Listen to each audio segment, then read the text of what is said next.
இந்த பல்லவி உங்ககிட்ட ஒரு கண்ணாமூச்சி ஆடிக்கிட்டு இருக்கா பாரு. அது ஏன்னு யோசிச்சியோ? எதை மறைக்கிறா? எதுக்காக மறைக்கிறா? அது ஏன்பா என் கம்பெனிக்கு வரப்போ முகத்தை காட்டிட்டு வரா, உங்க கம்பெனிக்கு வரப்ப மட்டும் உன் முன்னாடி ஓடி போய் ஒளியிறா? அதுக்கு பின்னாடி என்ன ரகசியம் இருக்குன்னு கொஞ்சம் யோசிச்சியா நீ?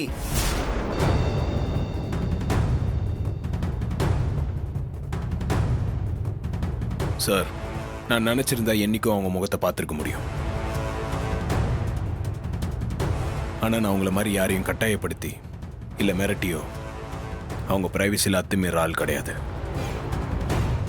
ஓ, சோ சூழ்ச்சி பண்ணி ஜெயிச்சாலும் நல்லவங்கிற அந்த ஹீரோ டேகை கைவிட மாட்டேன். சார், திரும்பவும் முதல்ல இருந்து ஆரம்பிக்கிறீங்களே சார். ஓகேப்பா, நீ நல்லவனாவே இருந்துட்டு போ. ஆனா இழிச்ச வாயா இருந்துடாத. ஏன்னா பல்லவி உன்னை அப்படிதான் ஹேண்டில் பண்ணிக்கிட்டு இருக்கா.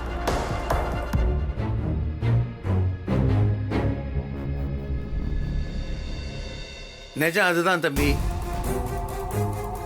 நான் பல்லவியை பாட சொல்லி கட்டாயப்படுத்தினேன், முகத்தை காட்ட சொல்லி கட்டாயப்படுத்தல. உன் கம்பெனிக்கு வந்தா மாதிரி அவங்க என் கம்பெனிக்கு ஒரு பர்தாவை போட்டு வந்திருக்கலாமே. நான் என்ன பாடக்கூடாதுன்னு சொல்லியிருப்பேனா? ஏன் பர்தா போடலன்னா எனக்கு எப்பவோ பல்லவி யாருங்கிற உண்மை தெரியும்.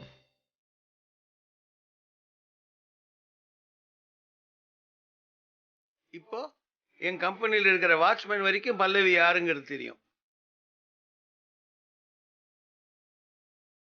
ஆனா பல்லவிக்காக நியாயம் பேசிக்கிட்டு இருக்கிற உங்ககிட்ட அந்த பல்லவி தன்னை ஏன் காட்டிக்க மறுக்கிறா? முடிஞ்சா அதை கண்டுபிடி. உன்னால முடியலையா சொல்லு, நானே உனக்கு பல்லவி அறிமுகப்படுத்தி வைக்கிறேன்.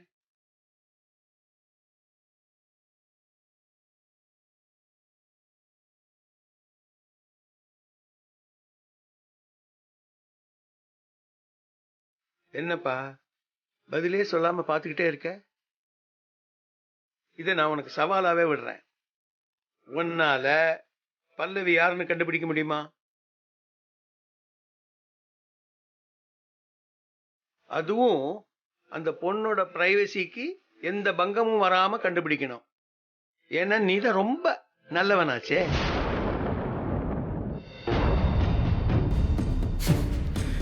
சவால் எனக்கு ஜெயிச்சு மட்டும்தான் சார் பழக்கம். சோ சவாலை ஏத்துக்கிற? கண்டிப்பா.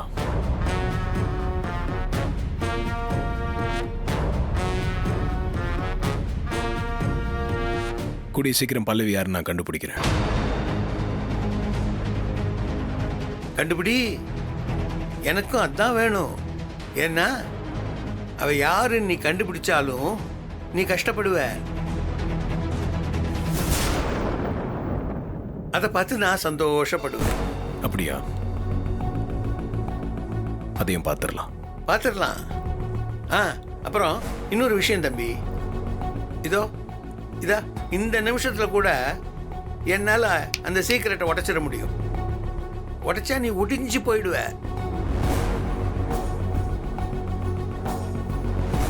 ஆனா ஏன் உடைக்காம போறேன்னு கொஞ்சம் யோசி. அந்த சீக்கிரட்டை உடைச்சா பல்லவி ஒரு பிரச்சனை விட்டுச்சுறான்னு சொல்லி ரொம்ப ரிலாக்ஸ் ஆயிடுவா. அப்படியெல்லாம் அவளை நிம்மதியா இருக்க நான் விட மாட்டேன்.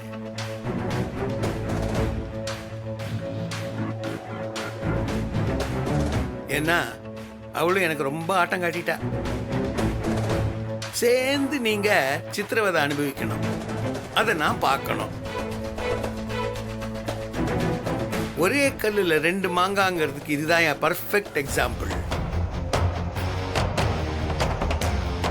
வரேன் வரேம்மாப்பா. தீபா தீபா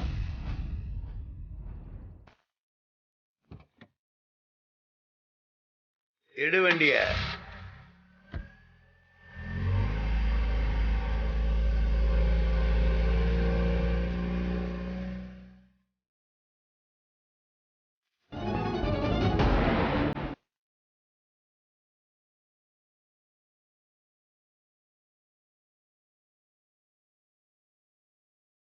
அச்சியா ஆனந்த் இன்னைக்கு வேலைக்கு போயிருக்கானா என்ன?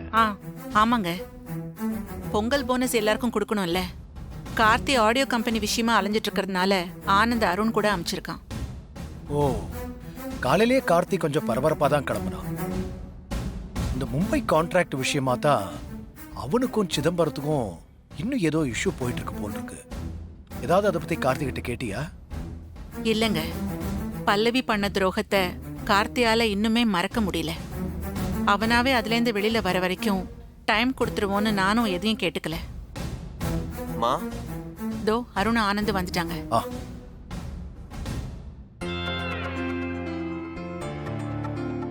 இப்பதான்ப்பா உங்களை பத்தி பேசிட்டு இருந்தோம். எம்ப்ளாயிஸ்க்குலாம் பொங்கல் போனஸ் கொடுத்துட்டீங்களா? கார்த்திகே கிளியரா எல்லா வேலையும் பண்ணி வச்சிருக்காமா. ஜஸ்ட் ஒரு கிராஸ் செக் பண்ணிட்டு எல்லாருக்கும் ப்ராசஸ் பண்ண சொல்லி அக்கௌண்டன்ட் கிட்ட ஓ சொல்லியாச்சுமா. சரி சரி. பாத்தீங்களா, கார்த்தி அவனுக்கு இருக்கிற டென்ஷன்ல இந்த வேலையும் பண்ணி வச்சிருந்திருக்கான்.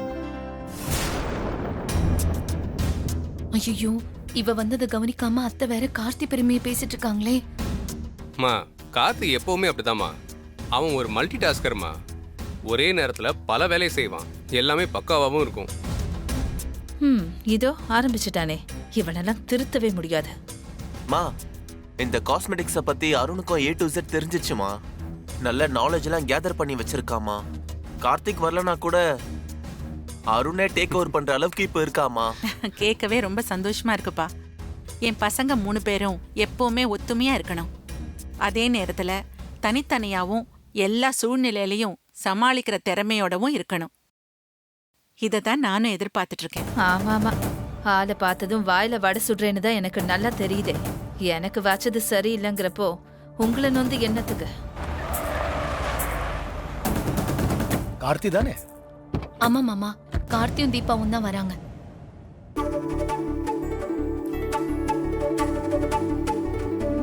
என்னப்பா, போன வேலை நல்லபடியா முடிஞ்சுதா?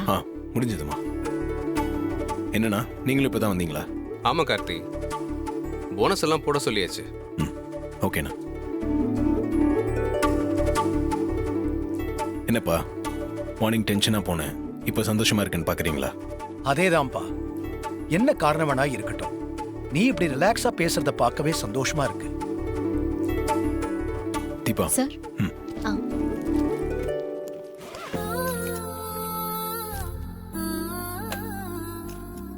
இந்தாங்க, எடுத்துக்கோங்க. என்னப்பா விசேஷம்? நீங்க எடுத்துக்கோங்க, நான் சொல்றேன்.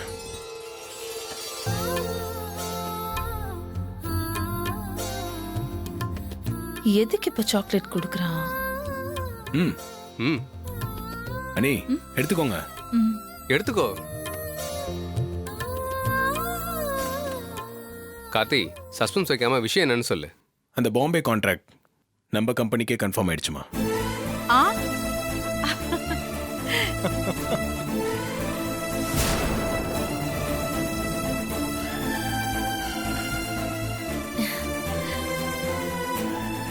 அப்படியா? எப்படிப்பா? அந்த ஆளு பல்லவிய பாட வச்சிட்டாருன்னு சொன்னியே. பல்லவி நம்பிக்கை துரோகம் பண்ணிட்டான்னு தானே நீ சொன்ன? 2 நாளா நீ ரொம்ப அப்செட்டா இருந்தியேப்பா. பல்லவி சிதம்பரத்துக்கு பாடினது உண்மைதாமா. ஆனா பல்லவி நம்பிக்கை துரோகம்லாம் பண்ணல.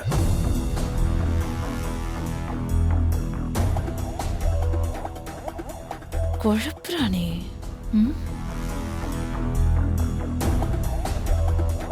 ஆமாமா, நான் தான் பல்லவி சந்தேகப்பட்டுட்டேன். பணத்துக்காக பல்லவி பாடலமா.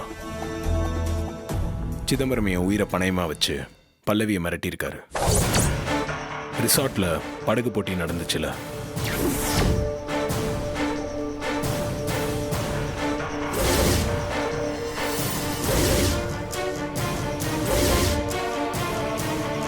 வேண்டாம், அவரை எதுவும் பண்ணிடாதீங்க. அப்ப நம்ம ஸ்டுடியோக்கு வந்து பாடுறியாமா?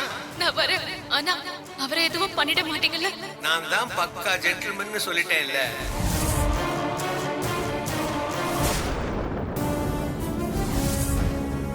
நினைத்து நினைத்து பார்த்தா. இந்த பாட்டு உனக்கு எப்படி கிடைச்சிச்சு? நாங்க கம்போஸ் பண்ண பாட்டு சார், எங்ககிட்ட தானே இருக்கும். ஏதோ கோல்மார்க் பண்ணி எங்க பாட்டை திருடிட்டு வந்து உங்ககிட்ட அவங்க பாட்டு மாதிரி காட்டுறாங்க.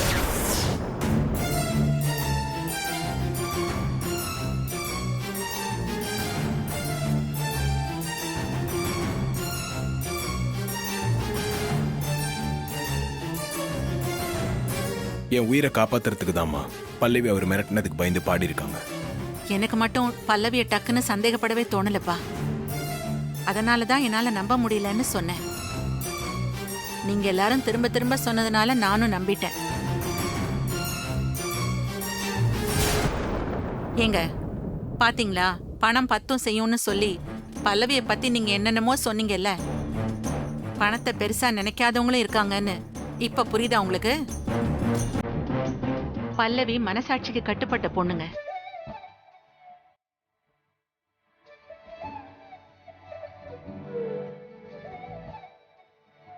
கார்த்தி செஞ்ச உதவிக்கு கைமாறாதான் பல்லவி இப்படி ஒரு விஷயத்த பண்ணிருக்கா. புரியுது நாச்சியா. நான் தான் அப்பவே சொன்னேனே, விதிவிலக்கா சில பேர் இருப்பாங்கன்னு. பல்லவி அந்த மாதிரி பொண்ணா இருந்திருக்கா. நாம தான் தப்பா புரிஞ்சுக்கிட்டோம். அதானே. எப்படியோ நீங்க சொன்னது சரின்னு சொல்லி சமாளிச்சிருவீங்களே.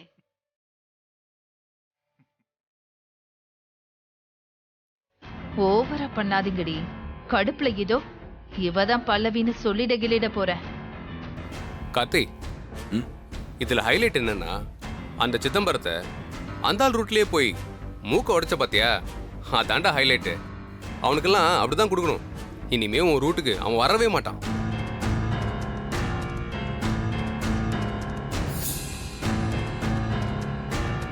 ஆமாண்டா கார்த்தி, அந்த ஆளு கொஞ்ச நாளா உன்கிட்ட வாலாடிட்டு இருக்கான்னு மீனாட்சி என்கிட்ட சொன்னான். அப்பெல்லாம் நான் இவ்வளவு பெரிய கிரிமினலா அந்த ஆள் இருப்பான்னு நான் யோசிக்கவே இல்லை. இப்போ நீ கொடுத்த பதிலடிய ஆரம்பத்திலே அவனுக்கு கொடுத்து ஆஃப் பண்ணி ஓட விட்டுருக்கணும். அவர் எனக்கு பண்ணதெல்லாம் நான் பெருசா எடுத்துக்கவே இல்லை.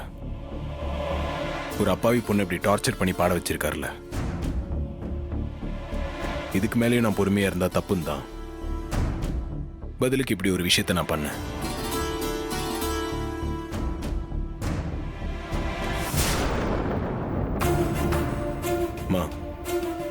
நான் இப்படி ஒரு வழியில போய் அவரை மடக்குனது தப்புன்னு நினைக்கிறீங்களா? இல்லப்பா, ஆடுற மாட்டை ஆடிதான் கறக்கணும். நியாயத்துக்காகத்தானே நீ இப்படி ஒரு முடிவு எடுத்த. அதுல தப்பு இல்லப்பா. ஆமா கார்த்தி, நீ இப்ப திருப்பி கொடுத்ததெல்லாம் ஓகே. ஆனா ரொம்ப கவனமா இருக்கணும். அந்த ஆள் என்னப்பா பண்ணிடுவான்? நாங்க 3 பேர் இருக்கோம்ப்பா. அவனா நாங்களான்னு பாத்துக்கிறோம். ஆமாமா, நீ இப்படியே தம்பிக்கு காவடியை தூக்கிக்கிட்டே போக வேண்டியதுதான். சரி, நேரமாச்சு. எல்லாம் ரெஃப்ரெஷ் ஆயிட்டு வாங்க, நேரத்தோட சாப்பிடுங்க. சரிம்மா. சரி.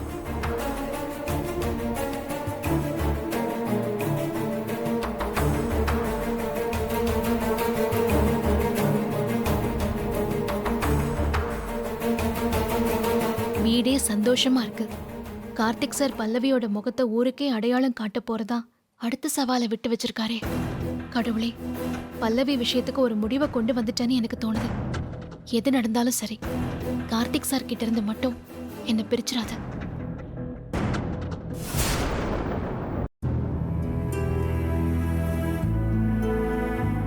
தீபா, ஏன் ஒரு மாதிரி டல்லா இருக்க? இப்படி ஒரு ஹாப்பி நியூஸ கார்த்தி சொல்லிட்டு சந்தோஷமா போறாரு. உன் முகத்துல சந்தோஷமே இல்லையே. அந்த சிதம்பரம் உன்னை மிரட்டி பாட வச்சதுக்கு அந்த ஆள் எல்லார் முன்னாடி அசிங்கப்பட்டு நிக்கணும்னு சொன்னல, இப்ப அதுதானே நடந்திருக்கு. அப்படியே திரும்பவும் சோகம். அந்த ஆளு சிதம்பரம் திரும்பவும் ஒரு சேலஞ்ச் பண்ணிருக்காருக்கா. திரும்பவும் சேலஞ்சா? 2 வாட்டி பல்ப் வாங்கினது பத்தாதா அவருக்கு? எத்தனை சேலஞ்ச் வேணாலும் பண்ணட்டும். கார்த்தி அந்த ஆளை ஈஸியா டீல் பண்ணிடுவாரு. நீ இதுக்கெல்லாம் போய் பயந்துட்டு இருப்பியா? அப்படி இல்லக்கா, அந்த ஆளுக்கு இப்பதான் கார்த்திக் சாரை பத்தி முழுசா தெரிஞ்சிருக்கு. பிசினஸ்ல கார்த்திக் சார் கிட்ட மோதி ஜெயிக்க முடியாதுன்னு புரிஞ்சதும் அந்த ஆளு பல்லவி விஷயத்தை கையில எடுத்து முடிஞ்சா கண்டுபிடின்னு சொல்லி சேலஞ்ச் பண்ணிருக்காருக்கா. எனக்கு எப்பவோ பல்லவி யாருங்கிற உண்மை தெரியும். இப்போ என் கம்பெனியில் இருக்கிற வாட்ச்மேன் வரைக்கும் பல்லவி யாருங்கிறது தெரியும். ஆனா பல்லவிக்காக நியாயம் பேசிக்கிட்டு இருக்கிற உங்ககிட்ட அந்த பல்லவி தன்னை ஏன் காட்டிக்க மறுக்கிறா? உன்னால பல்லவி யாருன்னு கண்டுபிடிக்க முடியுமா? கண்டிப்பா. கூடிய சீக்கிரம் பல்லவி யாருன்னு நான் கண்டுபிடிக்கிறேன்.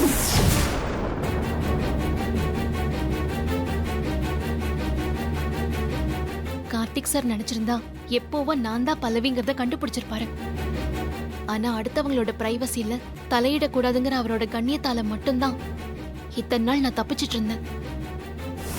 இப்ப சவால்னு ஆன பின்னாடி கண்டிப்பா கார்த்திக் சார் பல்லவி யாருங்கிறத கண்டுபிடிக்க தீவிரமா ஸ்டெப் எடுப்பாரு. நிச்சயமா என்னால இதுக்கு மேல போய் சொல்லி தப்பிக்க முடியாது.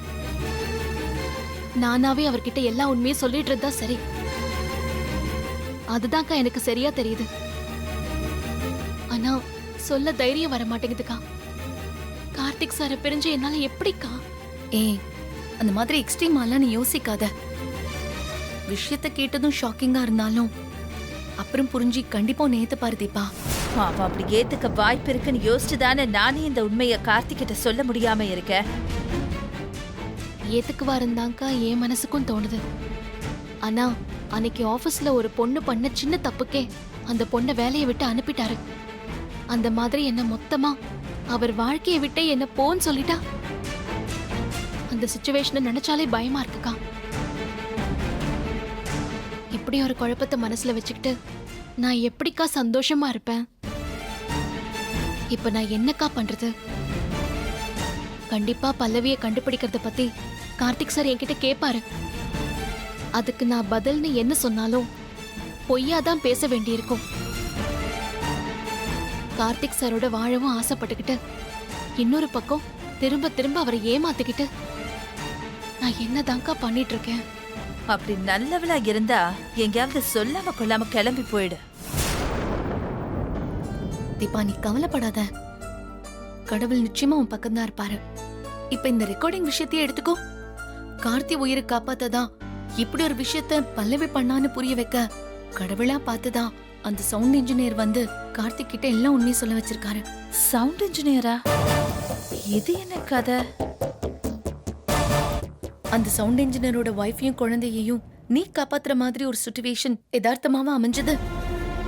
இதெல்லாம் கடவுளோட விளையாட்டாதான் எனக்கு தோணுது. இதே மாதிரி உன்னோட இந்த பிரச்சனைக்கும் கண்டிப்பா கடவுள் ஒரு நல்ல வழி உனக்கு காட்டுவாரு. எனக்கு என்னமோ இந்த சவாலை கூட அதுக்கான ஒரு பிள்ளையார் சுழியா தான் தோணுது. எல்லாமே நல்லதுக்கு தானே நினைச்சு தைரியமா இரு. சரி தீபா, நானும் ஏதாவது ஐடியா தோணுதான்னு யோசிக்கிறேன். நீ வா, மனசு போட்டு குழப்பிக்காத. வா.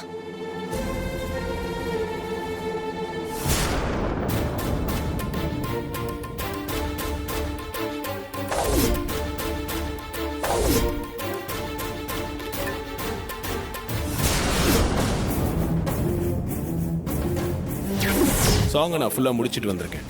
பாடினது யார் தெரியுமா? நீங்கள் விரும்பி கேட்டீங்களே, பல்லவிதான். இந்த பாட்டு உனக்கு எப்படி கிடைச்சிருச்சு? நாங்கள் கம்போஸ் பண்ண பாட்டு சார். எங்ககிட்ட தானே இருக்கோம்.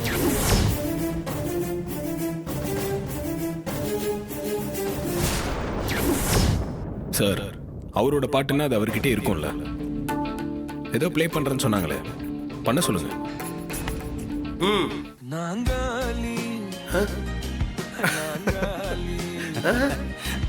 Sir, what is this? Sir என்ன சார் இது?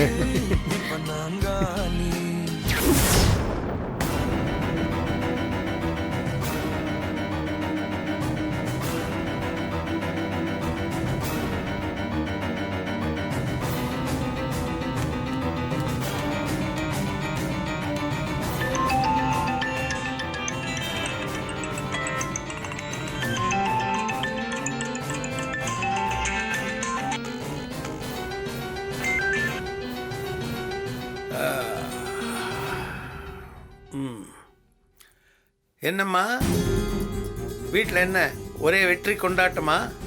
ஆமா சார், தாங்கவே முடியல. ஆள் ஆளுக்கு ஓவரா பேசி சிரிச்சிட்டு இருக்காங்க.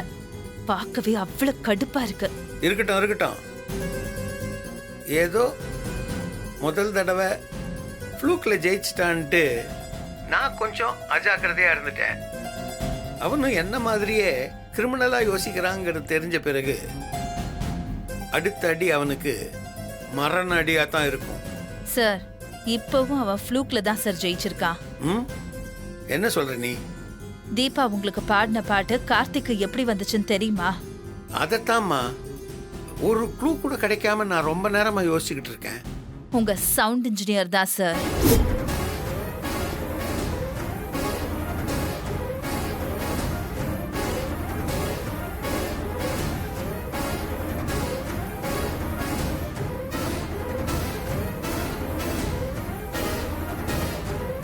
துரோகி.